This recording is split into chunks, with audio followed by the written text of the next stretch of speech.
Assalamualaikum warahmatullahi wabarakatuh. Selamat pagi anak-anak. Kembali lagi bersama Ibu Salmatus Sauda dalam mata pelajaran PKK. Gimana nih kabarnya anak-anak? Baik? Alhamdulillah baik. Materi hari ini yaitu tentang bisnis online. Sebelum masuk ke dalam materi, alangkah baiknya kita berdoa terlebih dahulu sesuai keyakinan masing-masing. Berdoa dimulai. Oke, berdoa selesai. Sebelum masuk ke dalam materi, Ibu akan menjelaskan capaian pembelajaran pada materi hari ini. Capaian pembelajaran yang pertama yaitu mengetahui apa itu bisnis online. Yang kedua, manfaat dalam berbisnis online. Yang ketiga, model dalam berbisnis online. Dan yang terakhir adalah tantangan dalam berbisnis online. Anak-anak, ada yang tahu pengertian dari bisnis online itu sendiri? Oke, karena nggak ada yang tahu, maka Ibu akan menjelaskan ya pengertian bisnis online menurut KBBI. Menurut KBBI, bisnis online adalah usaha komersial dalam bidang perdagangan yang dilakukan menggunakan internet sebagai medianya. Usaha komersial ini bisa dapat berupa barang maupun jasa. Lalu Ibu juga mengutip menurut pakar bisnis online Indonesia, yaitu Bapak Yudi Wicaksono. Beliau mengatakan bahwa bisnis online adalah aktivitas jual beli dalam jaringan daring dengan memanfaatkan fitur belanja online seperti Shopee, Lazada, Tokopedia, hingga toko online itu sendiri. Selain itu, di dalam bisnis online terdapat aktivitas untuk membangun merek kepada calon konsumen. Dalam aktivitas tersebut juga nantinya akan ada proses pemasaran produk. Pemasaran ini dimulai dari mengenali dulu target audiens yang akan dituju. Lalu setelah itu mencari di mana mereka biasanya dapat berkumpul. Lalu menggali apa saja sih masalah-masalah yang mereka hadapi. Selanjutnya memberikan solusi-solusi kreatif kepada mereka serta mengenalkan produk yang kita jual. Selanjutnya, Ibu akan menjelaskan manfaat dalam berbisnis online. Tentunya, dalam berbisnis online banyak sekali manfaat yang kita bisa dapatkan. Tapi di sini Ibu hanya ingin menjelaskan 3 manfaat secara global. Yang pertama, menghemat biaya. Kenapa sih Bu menghemat biaya? Dikarenakan dalam bisnis online kita tidak perlu mengeluarkan uang untuk menyewa tempat yang akan dijadikan menaruh barang produk kita. Jadi dalam berbisnis online ini kita tidak perlu store offline-nya gitu. Kita bisa taruh barang-barang produk kita di mana saja. Yang kedua, manfaatnya adalah fleksibel dalam pelaksanaannya.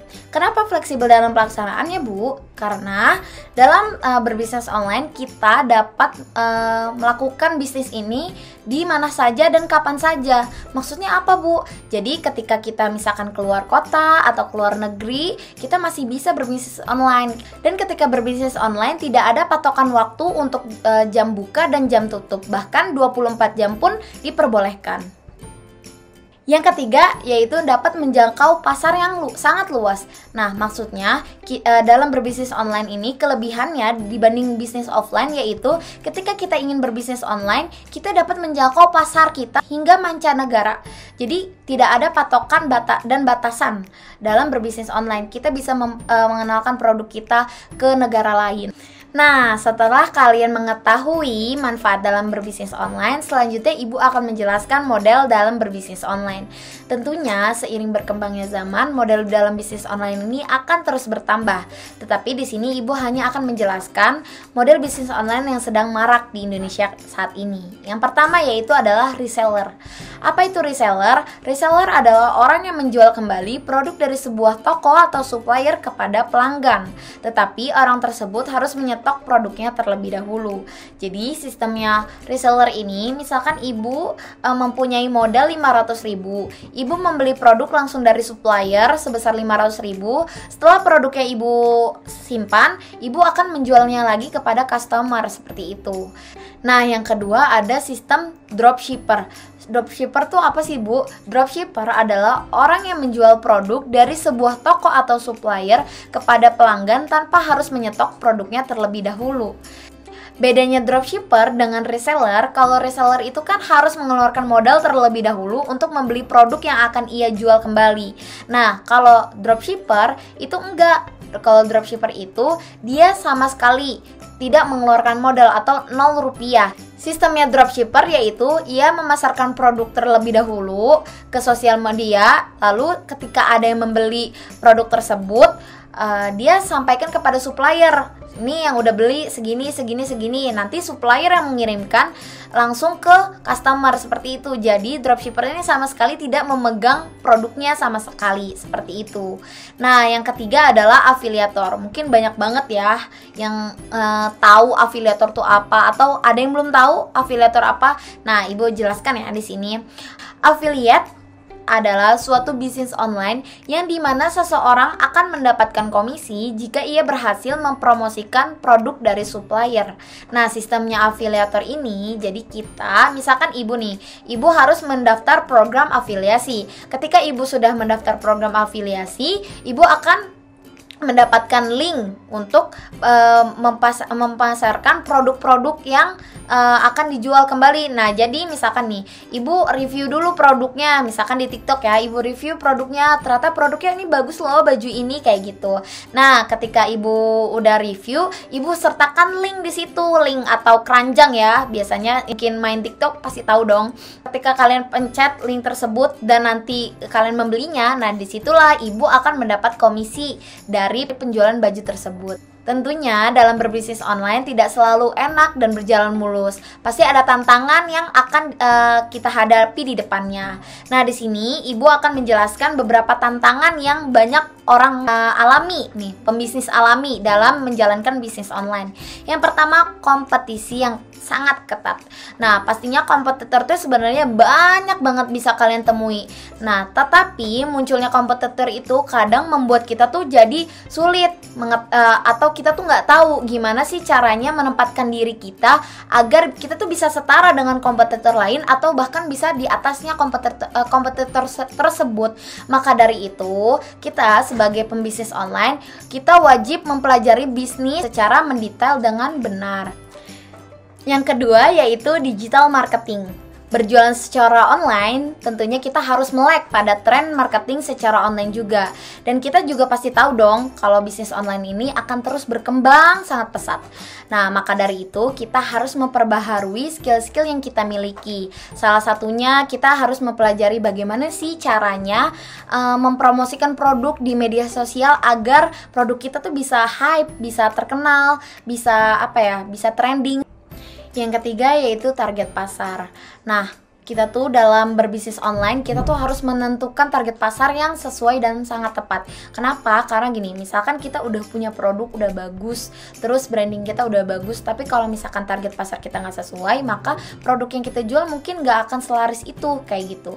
Nah, maka dari itu, untuk mengetahui target pasar, kita harus melakukan riset yang tepat agar kita tahu nih target pasar kita tuh sebenarnya siapa. Untuk menentukan target pasar yaitu pelajari dan cari tahu apa sih sebenarnya yang target audiens tuh butuhkan.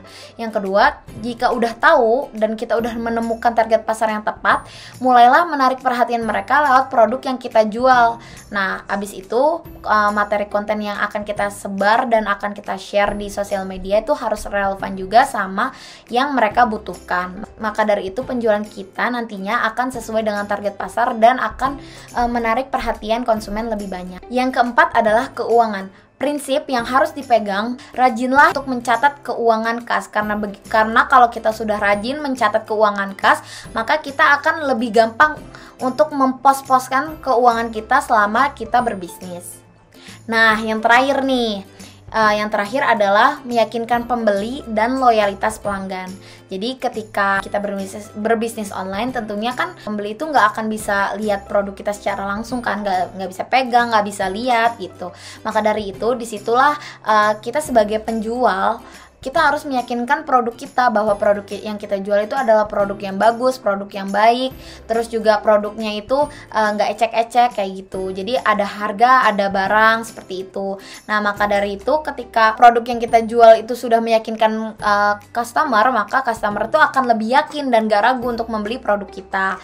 Salah satunya dalam deskripsi produk. Nah, di deskripsi produk kita harus menjelaskan secara detail. Misalkan jual kerudungnya itu ukuran berapa, apakah dijahit neci atau tepi, terus abis itu kemiripan warna foto dengan asli, terus bahan yang dipakai. Nah, itu tuh harus jelas gitu. Jadi ketika mereka nggak bisa lihat barangnya, tetapi mereka sudah kira-kira bisa tahu nih barang yang akan mereka beli seperti apa. Nah, ketika customer sudah yakin nih dengan produk yang kita jual dan pelayanan yang diberikan oleh kita juga udah bagus, maka dari itu akan munculnya kepuasan customer. Nah, kepuasan customer ini yang nantinya akan menghasilkan loyalitas pada pelanggan. Ibu mempunyai sedikit quotes dari Khairul Tanjung tentang bisnis online yang bunyinya, lama memang, tapi itu caranya.